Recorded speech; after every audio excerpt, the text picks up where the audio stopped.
सुप्रभात बच्चों, कैसे हैं आप सब। हम सभी आशा करते हैं आप सब अपने घरों में पूर्णतः स्वस्थ तथा सुरक्षित होंगे तथा घर के सुरक्षित वातावरण में अपनी पढ़ाई अब सुचारू रूप से जारी रखे हुए होंगे। जैसा कि आप सभी बच्चे अब लाइव कक्षा में पढ़ रहे हैं, साथ साथ अपने डाउट्स पूछ पाते हैं, अच्छे से अपने जो डाउट्स हैं, अपनी जो शंकाएं हैं उनका निवारण कर पाते हैं और अपना रोज़ नियम के अनुसार जिस प्रकार आप स्कूल में आकर, विद्यालय में आकर पढ़ते थे, वैसे घर से अपनी पढ़ाई को जारी रख पाते हैं।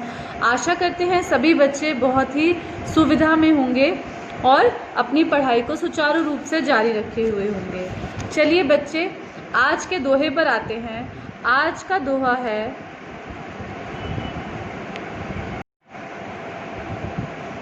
जाति न पूछो साधु की, पूछ लीजियो ज्ञान। जाति न पूछो साधु की, पूछ लीजियो ज्ञान। मोल करो तलवार का, पड़ी रहन दो म्यान। अर्थात साधु की, सज्जन पुरुष की जाति पूछने का क्या अर्थ, क्या तात्पर्य। तो उनकी जाति नहीं पूछनी चाहिए, उनके ज्ञान को महत्व देना चाहिए, उनके ज्ञान को सम्मान देना चाहिए, उनका ज्ञान समझना चाहिए, उनके ज्ञान का अर्थ समझना चाहिए।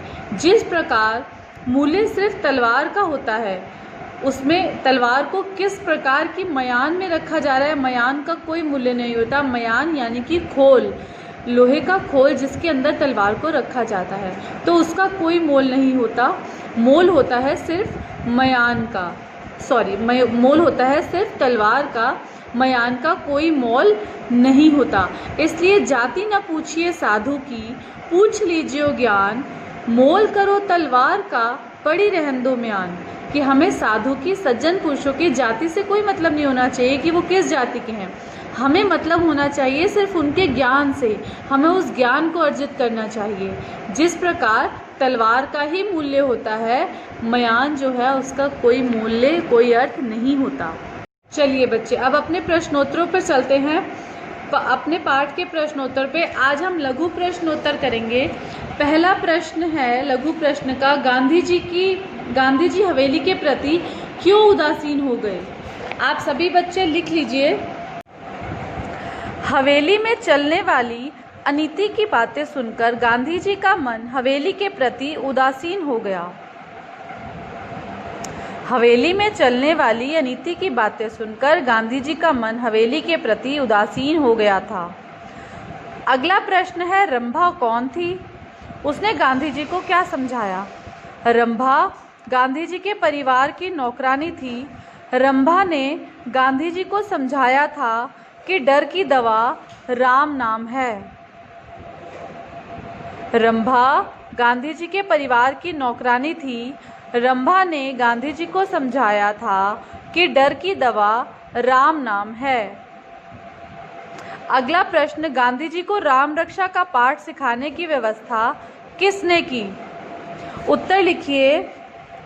गांधी जी के चाचा के लड़के ने गांधी जी को राम रक्षा का पाठ सिखाने की व्यवस्था की। गांधी जी के चाचा जी के लड़के ने गांधी जी को राम रक्षा का पाठ सिखाने की व्यवस्था की। अगला प्रश्न, गांधी जी का राम रक्षा पाठ का नियम कब तक चला और क्यों। उत्तर लिखेंगे सभी बच्चे। गांधी जी जब तक पोरबंदर में रहे तब तक राम रक्षा के पाठ का नियम चला। राजकोट के वातावरण में यह जारी ना रह सका क्योंकि राजकोट में पोरबंदर जैसा माहौल नहीं था। यही पढ़ा था बच्चे आपने पाठ में कि गांधी जी जब तक पोरबंदर में रहे तब तक राम रक्षा के पाठ का नियम चला। राजकोट के वातावरण में यह जारी नहीं रह सका क्योंकि राजकोट में पोरबंदर जैसा माहौल नहीं था। अगला प्रश्न, गांधी जी को सब संप्रदायों के प्रति समान भाव रखने की शिक्षा कहाँ और कैसे मिली। उत्तर लिखिए। गांधी जी को सब संप्रदायों के प्रति समान भाव रखने की शिक्षा राजकोट में मिली।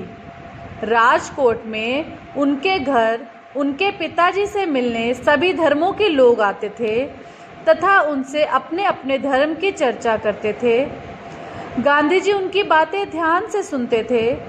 इस वातावरण का प्रभाव गांधी जी पर पड़ा और उनमें सभी धर्मों के लिए समान भाव पैदा हो गया। दोबारा से सुन लीजिए।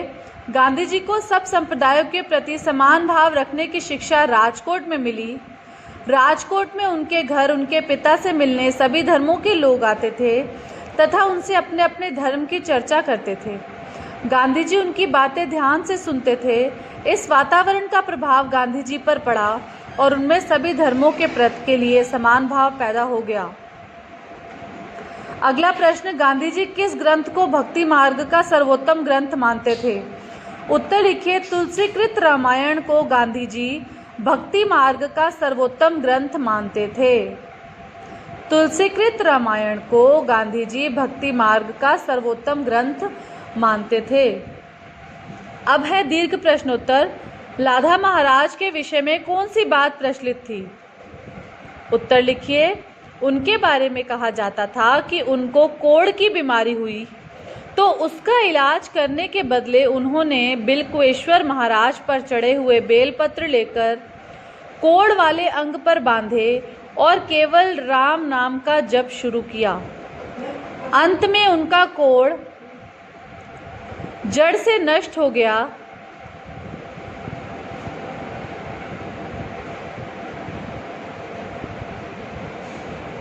दोबारा सुन लीजिए। उनके बारे में यह कहा जाता था कि उनको कोढ़ की बीमारी हुई तो उसका इलाज करने के बदले उन्होंने बिल्कुएश्वर महाराज पर चढ़े हुए बेलपत्र लेकर कोढ़ वाले अंग पर बांधे और केवल राम नाम का जप शुरू किया। अंत में उनका कोढ़ जड़ से नष्ट हो गया। ख प्रश्न, मनुस्मृति के विषय में गांधी जी ने क्या बताया? मनुस्मृति के बारे में गांधी जी ने बताया कि उसमें संसार की उत्पत्ति आदि की बातें लिखी हुई हैं।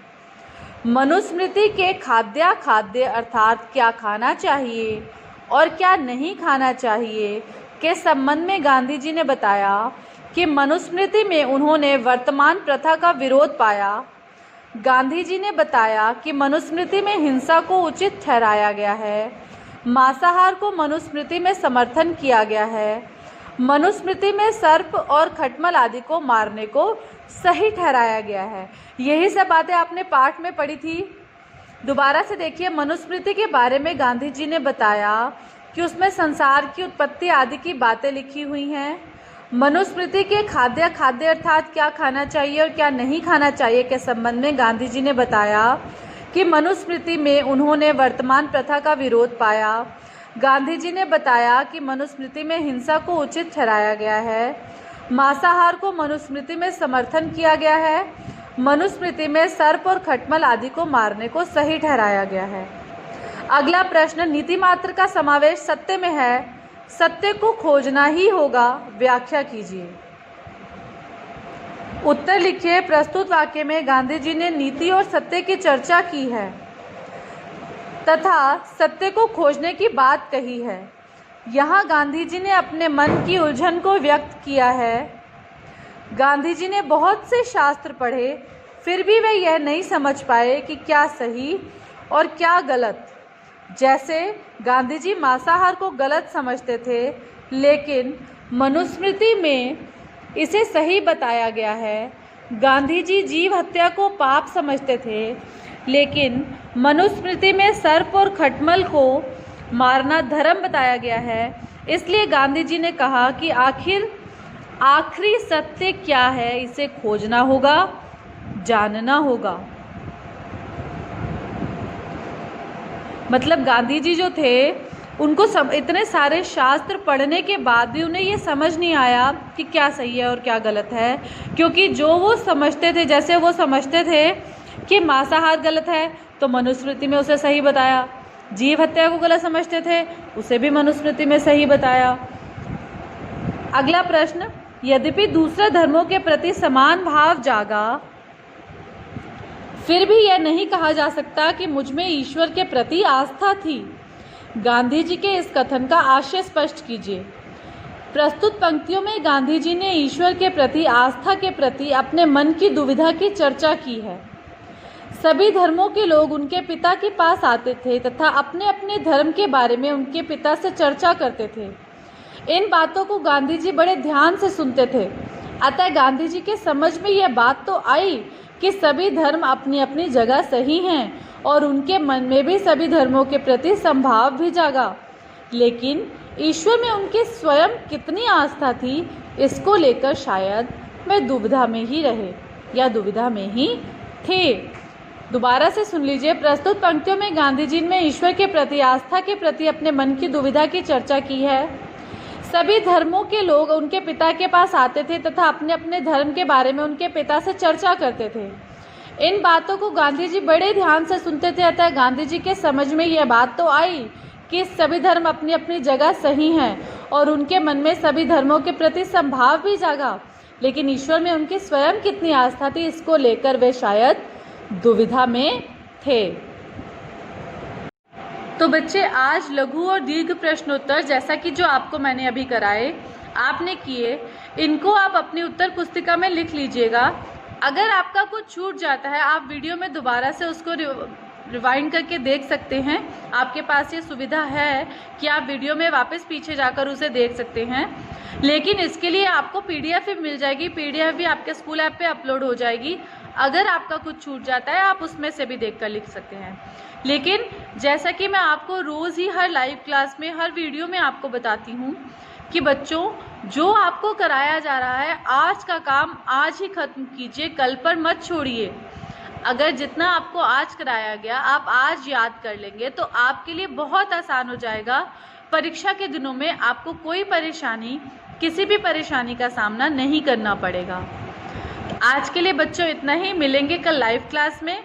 तब तक के लिए धन्यवाद। घर पर रहें, स्वस्थ रहें, सुरक्षित रहें, अपना और अपने माता पिता का ध्यान रखें।